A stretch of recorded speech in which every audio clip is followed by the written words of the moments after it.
Nagbabalik po ako dito sa National Shrine of Our Lady of Fatima sa Valenzuela City na sentro ng pananampalataya ng debosyon para sa mahal na Birhen ng Maria.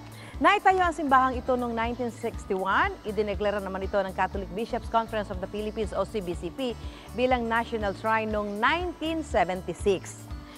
Dito sa altar, makikita ninyo ang replika ng grotto sa Fatima kung saan makikita rin ang tatlong bata na nagdarasal sa mahal na Birheng Maria. 6 na beses nagpakita ang mahal na Birhen sa mga bata simula noong Mayo 1917 hanggang Oktubre 1917. Sa bawat aparisyon ng mahal na Birhen, nagbibigay po siya ng mensahe sa mga ito. Sa ikatlong beses na nagpakita nga ang Birhen sa mga bata noong July 13, 1917, sila ay binigyan ng mga sikreto, kabilang ho dito yung tinatawag na Secrets of Fatima. Isa nga rito ang sinasabing tangkang pagpatay kay Pope John Paul II. Para sa selebrasyon ng sentenaryo ng aparisyon ng Birhen ng Fatima bukas, ang magkapatid na sina Francisco at Jacinta ay idedeklara mga santo ni Pope Francis, samantalang si Sister Lucia na pumanaw noong 2005 ay gumugulong na ang proseso para sa pagiging isang ganap na santo. At narito ho tayo ngayon sa Museo Valenzuela. Sa gilid lamang ho ito ng National Shrine of Our Lady of Fatima kung saan makikita ang Grand Marian exhibit. Nagsimula ho ito noong yung exhibit noong April 30 at magtatagal ho hanggang May 21. Nagtatampok ito ng 88 imahe ng Birheng Maria.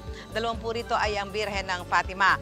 Ang Fatima images mo ito ay galing sa iba't ibang lugar at ipinahiram ng mga deboto para ho sa exhibit na ito. Kaya naman ho napakaganda na makita ko ninyo kung ano-ano yung mga imahe na ipinahiram ho dito ng mga deboto para makita ho ng mga pupunta dito sa 19th Grand Marian Exhibit and procession kaugnay nga ho ng sentenaryo ng aparisyon ng Our Lady of Fatima at magaganap nga ho bukas yan dito sa bahagi ito ng Valenzuela. Meron ho silang isang malaking pagdiriwang para ho dito sa sentenaryo.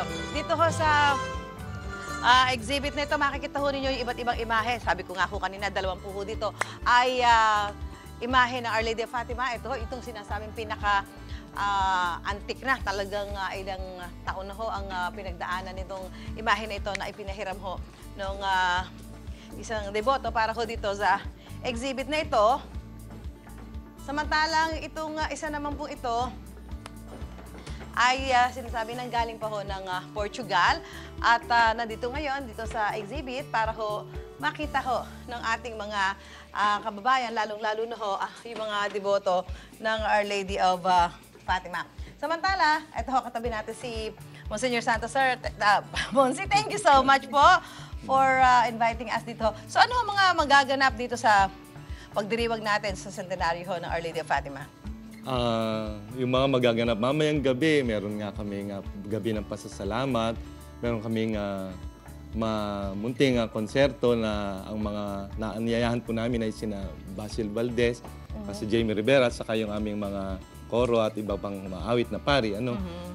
Pero ang pinakamaganda naming pagdiriwang ay bukas, dahil bukas talaga yung ikasandaan na ng anibersaryo ng pagpapakita ng mga Birhen sa tatlong bata.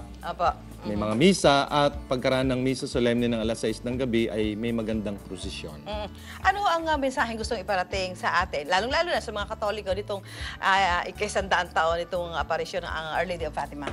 Kasi alam mo, Susan, ang mahal na Birhen ng Fatima, nung magpakita sa mga bata, panahon yun ng unang digmaang pandaigdig. At ngayon siguro, hindi naman tayo nasa gitna ng digmaan, pero ang kailangan ng mga Katoliko ngayon may mapupuntahan ba para magkapag-asa?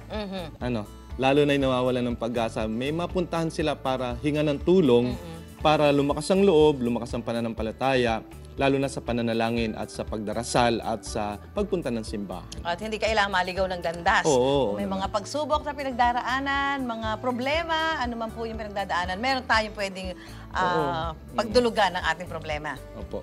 Tama ka po doon. Okay, so yan. Kayo naman mag-invite sa mga kapuso natin, lalong-lalo na sa mga Katoliko na deboto ho ng Our Lady of Fatima. Inaanyayahan ko po kayong lahat. Bukas po, May 13, Sabado po, sa Pambansang Dambana ng Mahal na Birhen ng Fatima. Isa pong maganda at masayang piyesta sa pagpaparangal natin sa Mahal na Birhen ng Fatima. Ang mga misa po namin alas 6 ng umaga, alas 7:30, alas 9 ng umaga.